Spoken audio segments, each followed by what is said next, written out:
Assalamualaikum warahmatullahi ta'ala wabarakatuh. Alhamdulillahi wahdah wassalatu wassalamu ala man la nabiyya ba'dah. Ashhadu an la ilaha illallah wahdahu la syarika lah wa ashhadu anna Muhammadan abduhu wa rasuluhu allazi la nabiyya ba'dah. Allahumma salli ala sayyidina Muhammadin salatan taftahu lana biha babar ridho wa taisir wa taglaku biha anna babasarri wa ta'asir wa takunu lana biha waliya wa nasira ya ni'mal maula wa ya ni'mal nasir wa atif qulubal alamina bi asrihim alaina wa albisna qabulan bisal mahak. Sadaqallahul azim wa sadaqa rasuluhu habibuhul karim wa nahnu ala zalika minasyahidina wasyakirina walhamdulillahi rabbil alamin. Sahabat-sahabat YouTube dimanapun berada, alhamdulillah pada kesempatan yang berbahagia ini kita dipertemukan kembali. Mudah-mudahan kita semua selalu ada dalam naungan dan ridhonya Allah Subhanahu wa ta'ala. Semoga hajat-hajat kita dikabulkan oleh Allah, dijembarkan rezeki, dijauhkan daripada mara bahaya, dan tentunya diselamatkan di dunia sampai akhirat. Pada kesempatan yang berbahagia ini, insya Allah saya akan melanjutkan daripada pembahasan yang kita tunda, yaitu tentang masih dalam pembahasan wudhu. Kemarin kita alhamdulillah sudah membahas tentang perkara membasuh wajah dan tata caranya. Maka selanjutnya insya Allah di sini saya akan menerangkan tentang rukun wudhu yang ketiga, yaitu bagian membasuh kedua tangan.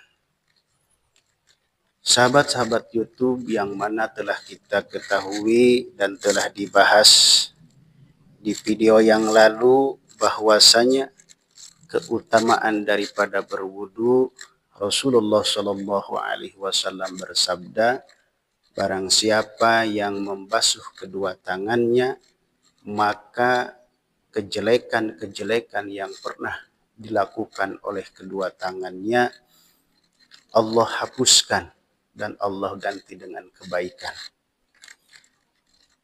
Sahabat-sahabat YouTube, langsung saja kita fokus kepada pembahasan. Namun insya Allah saya akan membacakan dulu dari bahasa Arab ke lugot bahasa Jawa. Semata-mata saya lakukan sebagai rasa tabaruk kepada guru-guru kita semuanya yang telah mengajarkan tentang lugot Arab. Bismillahirrahmanirrahim. Wasalisulan utawi kang kaping telu.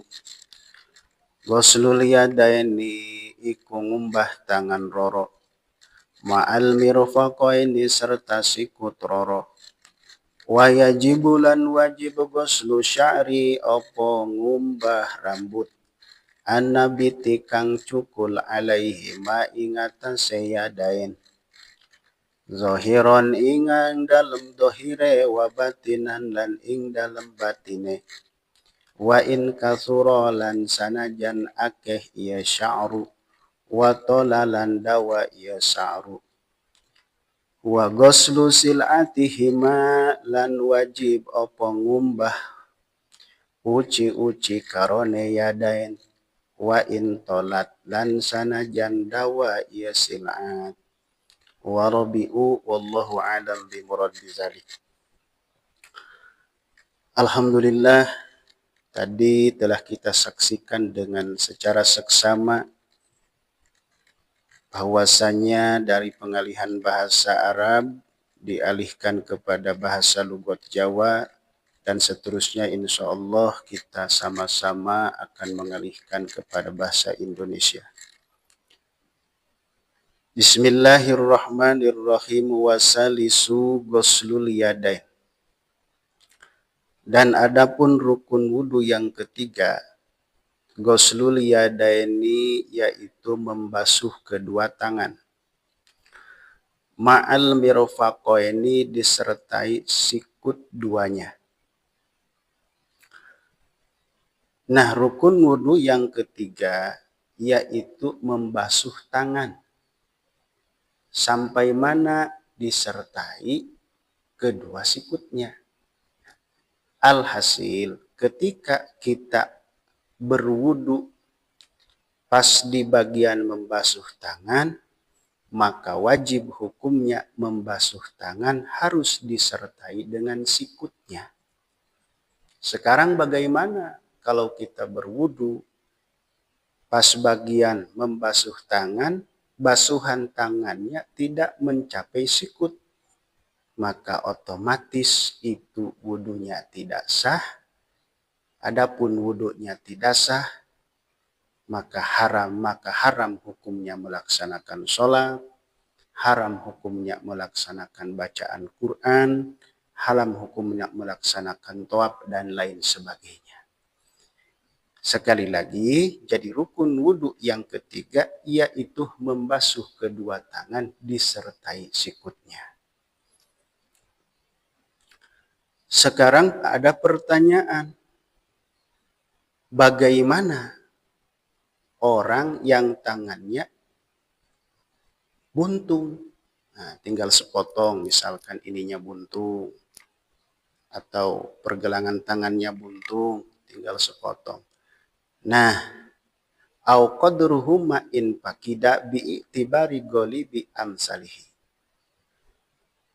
Bagi orang yang tangannya potong atau buntung, maka cara membasuh tangannya dikira-kira tangan yang adanya aja.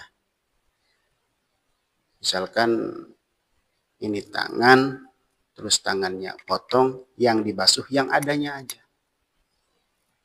Begitu, yang adanya aja. Dan selanjutnya wayajibu ghuslu sya'ri nabiti alaihima. Dan wajib hukumnya membasuh rambut atau membasuh bulu an-nabiti yang tumbuh alaihima pada kedua tangan.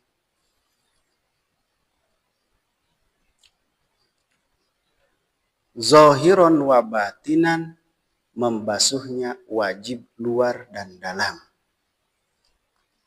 Kita berwudu pas bagian membasuh tangan, di tangan kita misalkan ada bulu-bulunya. Nah, bulu-bulunya ini maka wajib hukumnya kita membasuhnya luar dan dalamnya. Tidak boleh ada yang ketinggal. Adapun ada yang ketinggal, misalkan bulu di dalam tangannya, maka hukumnya itu tidak sah wudunya.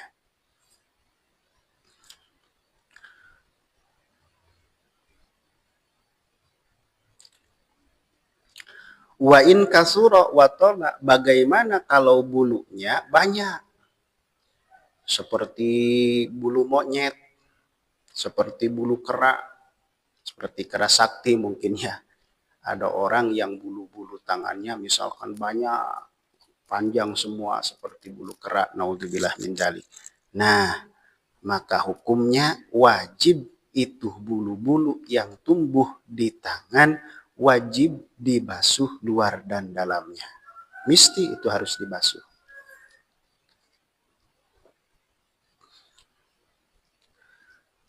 Begitu. Selanjutnya, wa ghuslu sil'atihima. Dan wajib hukumnya membasuh daging jadi yang tumbuh di tangan. Contoh daging jadi seperti tai lalat, kutil, dan lain sebagainya. Nah, ketika kita melaksanakan wudu, sedangkan di tangan kita ada daging-daging jadi seperti halnya tai lalat misalkan, terus kutil, Nah, maka wajib tai lalat yang ada pada tangan kita atau kutil yang ada pada tangan kita ketika kita melaksanakan wudhu, wajib hukumnya untuk dibasuh. Ketika misalkan kutil yang ada di tangannya ataupun tai lalat yang ada di tangannya tidak dibasuh, maka itu wudhunya tidak sah menurut aturan.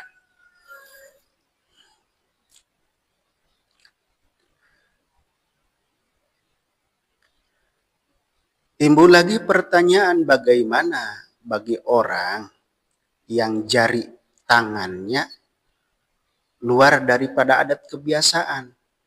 Contoh misalkan jarinya ada 6. Atau jarinya misalkan ada 7. Kan biasanya jari orang itu kan golibnya ada 5. Ini mah luar daripada adat kebiasaan. Jarinya ada 6 atau ada 7. Nah, di sini di dalam syarahnya diterangkan wamin usbu izaidin. Nah, dan wajib hukumnya membasuh tangan apabila di dalam tangannya terdapat jari yang lebih. Seperti jari tangannya ada 6. Nah, jari yang ke-6 itu hukumnya wajib dibasuh, tidak boleh ditinggal. Begitu. Pertanyaan yang selanjutnya, bagaimana kalau di tangannya itu tumbuh kuku-kuku yang panjang? Mungkin seperti wewe gombel gitu ya. Tumbuh di dalam jari-jarinya kuku yang panjang. Nah, wa min zubrin wa intola, dan wajib hukumnya membasuh kuku-kuku yang tumbuh pada jarinya ketika kita melaksanakan wudhu. Bahkan tuh kotoran-kotoran yang terdapat di bawah kuku tersebut wajib hukumnya untuk dibasuh. Dikeluarkan dulu baru dibasuh. Alhasil, ketika kita melaksanakan wudhu, pas di bagian membasuh tangan, ketika kukunya yang panjang tidak dibasuh, ataupun kotoran yang ada di bawah kuku tidak dibersihkan, tidak terbasuh, maka itu hukumnya batal wudhunya atau tidak sah wudhunya. Adapun tidak sah wudhunya, maka otomatis ketika melaksanakan sholatnya tidak sah, bahkan sholatnya pun melakukan sholatnya pun dikatakan hukumnya haram melaksanakan sholat. Membaca Quran hukumnya haram kalau wudhunya tidak sah.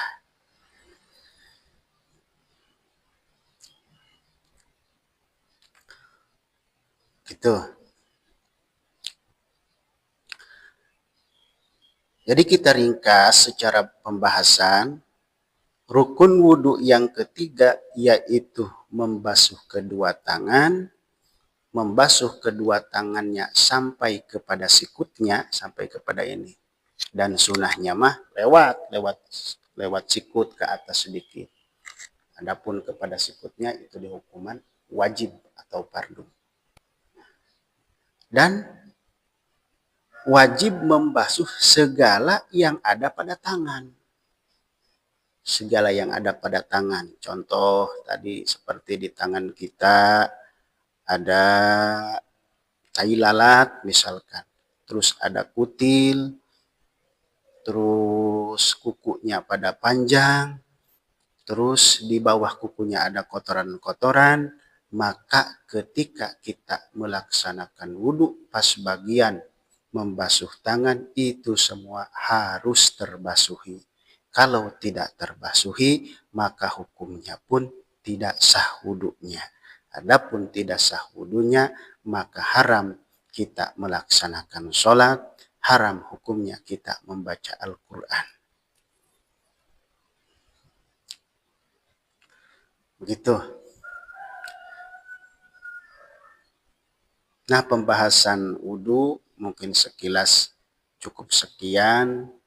Mudah-mudahan kita tergolong kepada keterangan yang sudah kita bahas. Barang siapa yang melaksanakan wudhu pas bagian membasuh tangan, maka semua kejelekan-kejelekan yang pernah dilakukan oleh tangannya itu oleh Allah Subhanahu wa Ta'ala dikeluarkan ataupun dihapus segala kejelekan yang pernah dilakukan oleh tangannya. Mudah-mudahan kita semua termasuk kepada orang-orang yang mendapat keutamaan tersebut. Amin ya Allah ya Rabbal Alamin. Dan ada satu lagi pertanyaan, bagaimana kalau orang yang memakai khotam atau orang yang memakai cincin seperti ini. Nah, adapun wudunya orang yang memakai cincin, ketika pas bagian membasuh tangan, maka cincinnya pun harus dirobah-robah seperti ini. Harus diputar-putar ya, ketika membasuh tangannya, cincinnya harus diputar-putar. Tujuannya supaya air wudhu yang mengalir pada tangan menyentuh kepada pas bagian cincin, pas bagian kulit yang diseliputi oleh cincin. Begitu. Cukup sekian saja pembahasan rukun wudhu yang ketiga. Mudah-mudahan bermanfaat khususnya bagi saya pribadi, umumnya kepada semuanya. Dan mudah-mudahan kita semuanya diberikan padilahnya wudhu, dan tak lupa kita semuanya selalu ada dalam naungan dan ridhonya Allah Subhanahu wa Ta'ala. Sekian dari saya. Rabbana atina fid dunya hasanah wa fil akhirati hasanah wa qina adzabannar. Assalamualaikum warahmatullahi wabarakatuh.